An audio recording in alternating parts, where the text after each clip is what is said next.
सियासी मंजरनामे की भी खबर लेते हैं, क्या हो रहा है। दुबई में बड़ी बैठक सजी है जी ईद के मौके पर। अब प्राइम मिनिस्टर साहब तो वापस आ गए हैं, लेकिन नवाज शरीफ साहब ने वहाँ पर थोड़ा अपना स्टे बढ़ाया। क्या उनकी मज़ीद मसरूफियात हो सकती हैं और क्या मकसद हो सकता है दुबई में मज़ीद रहने का, इस पर भी बात करेंगे। क्या नवाज शरीफ साहब वापस आ रहे हैं या नहीं आ रहे हैं। IMF का तो मुआहदा हो गया और उसके बाद हमने ये भी देखा है कि शहबाज शरीफ साहब ने भी क्लैरिटी से कुछ 1-2 हिंट्स दिए हैं, जैसे इलेक्शंस की तरफ जाया जा रहा है। तो क्या ऐसा ही ये मामला है। हर कोई अपने अपने तौर पर जो है वो अपना अपना प्लान तय कर रहा है। तो ये प्लान्स क्या हैं जो दुबई में बैठकर मुलाकातों में तय हुए, कुछ इनसाइड इन्फॉर्मेशन की बात करेंगे। तो जी पहले मैं चौधरी साहब से इस पर कमेंट लेती हूँ। चौधरी साहब, दुबई में कोई नया प्लान बना है या पुराने प्लान की तजदीद वफा हुई है, ऐद वफा हुआ है? नहीं, कोई नई खिचड़ी पकाने की कोशिश हुई है, लेकिन अभी तक एक तो मियाँ साहब का जो ये 2 हफ्ते का मिडल ईस्ट का टूर था शुरू दिन से, और उन्होंने सऊदी अरेबिया भी जाना है पोस्ट हज, और यहाँ पे भी रहना है। अब जरदारी साहब को अगर आप देखें तो जरदारी साहब ने एक तुरुप का पता खेला एजाज गौहर साहब के साथ एप्टमा में बैठ के। उन्होंने कहा मैं साके मईशत जो है वो आपके साथ साइन करने को तैयार हूँ और मैं नून लीग को धोखा नहीं दूंगा। आपको याद होगा कि जब शहबाज शरीफ आए थे और 2018 के इलेक्शनों के बाद, तो उन्होंने एक मिसाके मईशत के ऊपर गुफ्तगू ऑफर भी किया था। लेकिन जरदारी साहब मईशत जो ये मिसाक है, इस पे फ्री में दस्तखत करने को बिल्कुल तैयार नहीं। ज़ाहिर है वो एक सियासतदान है, उनका एक पूरा मामला है। वो चाहते हैं कि इसके ऊपर बैठ के बात की जाए। और जो आपने देखा है कि जॉइंट मीटिंग का कोई बाहर आके एलामिया भी नहीं आया है, गुफ्तगू काफ़ी लंबी भी हुई है, ब्रेक्स भी हुई हैं, लेकिन उसका जो आउटकम है वो पब्लिक नहीं हो सका। ये जो IMF की डील है, इसके बाद हम एक बात तो शायद कह सकें, थोड़े से वसूख के साथ कह सकते हैं कि शायद इलेक्शन हो जाए, क्योंकि अभी जो पहले जो प्रॉब्लम था, लेकिन ये सारी सूरत हाल भी इस महीने के आखिर में क्लियर होगी, जब हमें इंटरिम गवर्नमेंट्स का सेटअप पता चलेगा कि वो मामला क्या है। क्योंकि जैसे स्टैंड बाय प्रोग्राम आया है, stand by program is not enough. Pakistan को बहुत ज़्यादा और काम करने की ज़रूरत है। पाकिस्तान को मतलब जो ख़ासकर मईशत और इक़्तिसादियात में बहुत काम करने की ज़रूरत है। तो जब तक पीपल्स पार्टी, और दूसरी जो एक और बात, एक बड़ी इंपॉर्टेंट बात है, ये इतना मुश्किल मुआहदा भी कर लेंगे, आगे उसका ज़ाहिर है बोझ भी उठाना पड़ेगा सियासी तौर पर। लेकिन अब सवाल ये पैदा होता है कि ये सब करने के बाद इलेक्शन में जाना तो इनको बड़ा मुश्किल लगेगा। तो क्या कोई इनको ऐसी गारंटी मिल चुकी है कि जिससे इन्हें ये लग रहा है कि अब हम ये कर भी लेंगे तो तब भी कोई हमारे लिए खतरे की? देखिए, इनके लिए ख़तरा का जो एक की जो एलिमेंट है, पॉलिटिकली थ्रेट, वो तो है PTI और PTI के चेयरमैन। अगर ये इलेक्शन में हुए तो फिर तो इनके लिए काफ़ी प्रॉब्लम्स होगी, और इलेक्शन में ना हुए तो तब भी प्रॉब्लम्स होगी।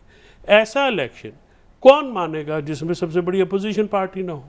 आपको याद है 77 में भुट्टो साहब इलेक्शन जीत गए थे, लेकिन इलेक्शन को माना किसी ने नहीं। इलेक्शंस को उनका सिर्फ होना नहीं इम्पॉर्टेंट, इलेक्शंस का साफ शफाफ होना और नज़र आना भी इम्पॉर्टेंट है। जाहिर है तभी वो काबिल कबूल होगा, अदरवाइज उसकी कबूलियत जो है वो फिर एक मसला। हाँ, लेकिन अभी मसला ये है कि ये एक मेजर सवाल बिल्कुल ज़रूर है। लेकिन अगर पीपल्स पार्टी और नून लीग आपस में इलेक्शन लड़ेगी तो वो कौन सा इलेक्शन, कौन उसमें अकल का अंधा ही उसको इलेक्शन कहेगा? साफ शफाफ दोनों हुकूमत की पार्टियाँ हुकूमत से बाहर जाके आपस में इलेक्शन लड़ के फिर दोबारा हुकूमत बनाएंगी। ये मामला जो है ये सियासी तौर पे काबिल कबूल नहीं है। आपकी क्या खबर है, दुबई में क्या मामला तय पाए?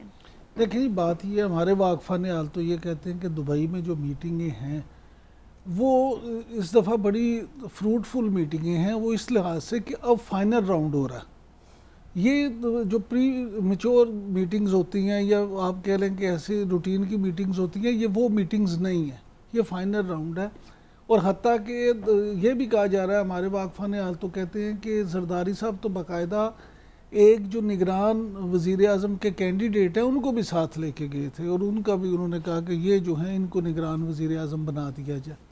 मुल्तान के सैयद गए। मामला ये नहीं है। मामला देखिए, आप अभी जो सब कह रहे थे कि भाई कौन मानेगा, तो बस बसात एहतराम मामला ये है कि अगर इलेक्शंस हो जाते हैं, मैं अगर इसलिए कह रहा हूँ चौधरी साहब कि हुकूमत तो जैसे वज़ीर आज़म मियाँ शहबाज शरीफ साहब ने कह दिया कि अपने टाइम पे ये चले जाएंगे, लेकिन मेरे नज़दीक सितंबर के दूसरे हफ्ते के बाद ये पता चलेगा कि इलेक्शन कब होंगे। सितंबर से के दूसरे हफ्ते से पहले मुझे नहीं लगता कि ये फाइनल हो सके कि इलेक्शन कब होंगे, क्योंकि बहुत सारी चीज़ें हैं जो उस इंतज़ार में है कि कब सितंबर का दूसरा हफ्ता ख़त्म हो और कब एक नई चीज़ शुरू हो जाए। पॉलिटिकल जमातें ये चीज़ बर्दाश्त करेंगी कि निगरान सेटअप इतनी देर रहे? देखिए उसकी बुनियादी वजह ये है, आगे क्या हो गया, आगे भी तो इलेक्शन ही हुए 70% पाकिस्तान। उसकी बुनियादी वजह ये है समीना के देखिए, नहीं मैं उस वजह से कह रही हूँ, इसमें तो जो आप बात कर रहे हैं उसमें ये दो जो अभी हुकूमत में बैठी जमातें वो भी इस पर थी ना कि इलेक्शन जो निगरान हुकूमत इनकी मर्जी की बन जाए तो फिर बनानी जो खुद है। समीना देखें बात पता क्या है, सीधी सी बात है कि इस वक्त स्टेक पे क्या है। इस वक्त स्टेक पे मैं समझता हूँ कि अगर आप पॉलिटिकली देखें तो सबसे जो विन विन सिचुएशन है वो मियाँ नवाज शरीफ की है। मियाँ नवाज शरीफ जो हैं हुकूमत में नहीं है, लेकिन उसके बावजूद वो अपने केसेस भी उनके ख़त्म हो रहे हैं, उन्होंने यहाँ पे अपनी हुकूमत भी बना ली, अपने मामला। हाँ साहब, एक सवाल का जवाब मैं मतलब जसारत कर रहा हूँ आपसे, क्योंकि आपसे हमें सीखना भी पड़ा। सर मुझे ये बताएं कि जरदारी साहब तारीख एक्सटेंड करने पे असेंबली में राजी हुए कि नहीं राजी? नहीं सर, असेंबली अपने टाइम पे जाएगी। हाँ, ये अपने टाइम पे असेंबली अपने टाइम पे जाएगी तो फिर तो पीपल्स पार्टी अक्टूबर में इलेक्शन चाहती है जी, और जाहिर है मियाँ साहब अक्टूबर तक एक झटके में क्लियर तो नहीं ना होंगे। बिल्कुल ठीक। फिर उससे पहले कागजात नामजदगी भी जमा हो जाने हैं, सब कुछ हो जाना है। तो ये मामला फिर, क्योंकि मियाँ साहब इस वक्त तो वज़ीर-ए-आज़म के उम्मीदवार खुद हैं, और फिर मियाँ शहबाज शरीफ साहब क्या करेंगे? सर यही तो गुजारिश है मेरी कि मैं आपकी इस बात और क्या वफाक और पंजाब एक पार्टी के पास जाएंगे? शहबाज शरीफ को बना लेंगे, फिर जब वो बनके क्लियर हो गए आ जाएंगे तो वो बन जाएंगे। मैं इस बात से मुत्तफिक नहीं हूँ, बसद एहतराम। नहीं मेरा सवाल है, मैं उसका जवाब अब ले लें। मियाँ नवाज शरीफ के भी अभी तक के भी उनके कैंडिडेट जो हैं वजारत उज़्मा के, वो मियाँ शहबाज शरीफ हैं। मियाँ नवाज शरीफ अभी तक खुद कैंडिडेट ही नहीं है। वो ये समझते हैं कि अगर मियाँ शहबाज शरीफ ही हों वज़ीर आज़म तो अमलन तो मियाँ नवाज शरीफ। लेकिन ये बात तो देखें, ये वो ट्रुप का पता है ना समीना, कि जिसने बनना है हाँ जी, वो दूसरे को उम्मीदवार बना रहा है।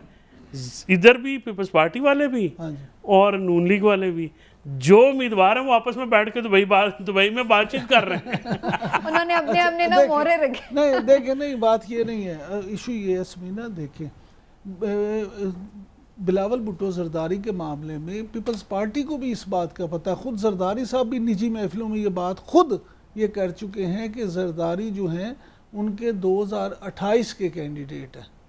2023 के वो खुद कैंडिडेट बिलावल जो हैं जी, वो वजारत उज़्मा के।